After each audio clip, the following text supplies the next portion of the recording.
Hello and welcome back to APTA Next here in Chicago, Illinois. My name is Kyle Stapleton. I'm the Director of Communications of the APTA Student Assembly Board of Directors.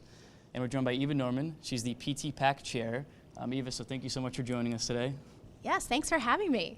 Awesome. So can you tell our viewers and our students that are tuning in about what the PT-PAC and what it is? Absolutely. So the PT-PAC is the sole fundraising arm of the association.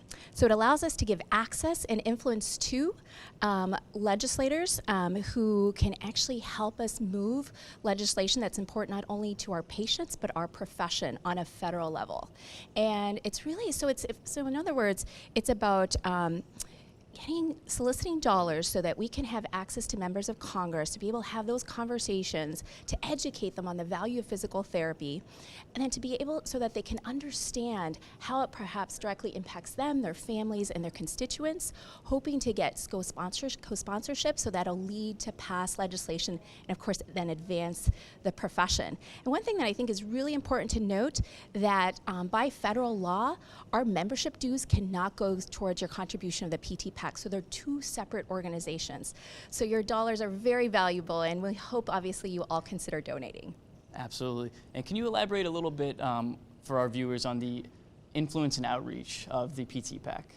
Absolutely. So we are very fortunate. I mean, honestly, this is amazing. We are the 9th largest healthcare PAC in the country, Amazing. Which is truly remarkable. But we've actually done better than that, and I know we could do better than that. And so currently our fundraising goal is to raise $1 million, and I am so excited to say that we are on track to achieve that goal.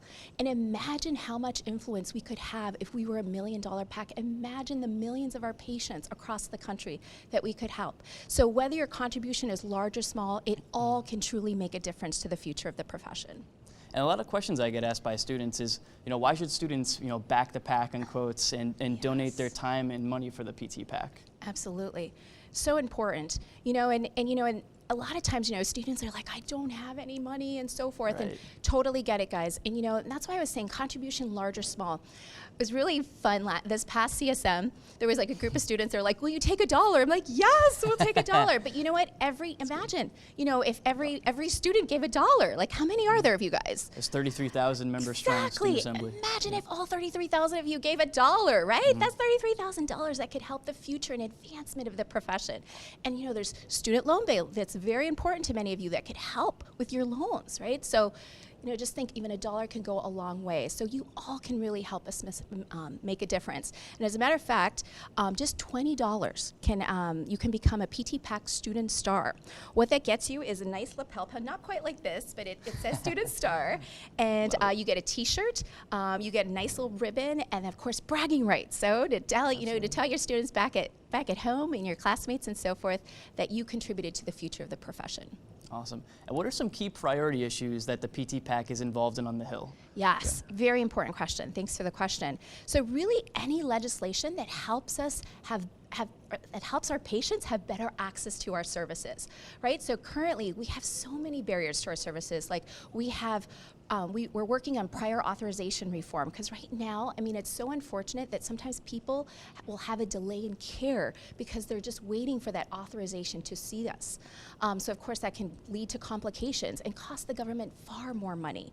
Also, we're working on direct access on a federal level, which is fantastic. And also we're trying to remove administrative burdens that are so burdensome. None of us love to document, right? None of us enjoy that process. So we're really trying to remove and really ultimately decrease those, which is a little bit more realistic than ultimately removing it all, because some of it is very necessary, but we're definitely working hard to decrease those burdens. Awesome. And our last question would be, other than donations, what are some other ways that students can get involved with the PT-PAC? Absolutely, that's great. I'm glad for the question. Well, first of all, at all of these big conferences, CSM Next, National Student Conclave, there's always a PAC party. We love it. And so just through, seriously, through the contribution of attending that great party, and I'm going to tell you here, talk to your fellow students that have attended. It is a great time.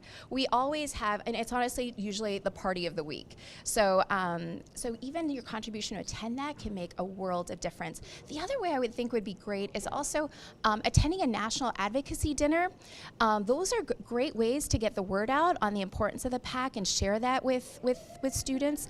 You can, obviously have perhaps one of us, Skype in or something, to the meeting, or you could even have the local federal affairs liaison come and talk about the PAC. But I think that's also a great way to kind of educate students about the value of the PAC, and then perhaps solicit, from, like whatever dollar amount that you can give to us to help our efforts. Awesome, I love it. Eva Norman, thank you so much for coming on and participating in this awesome discussion. Yes, thank you for having me. Thanks, Awesome. Kyle. My pleasure, my pleasure. And we'll be back with some more interviews from APTA next.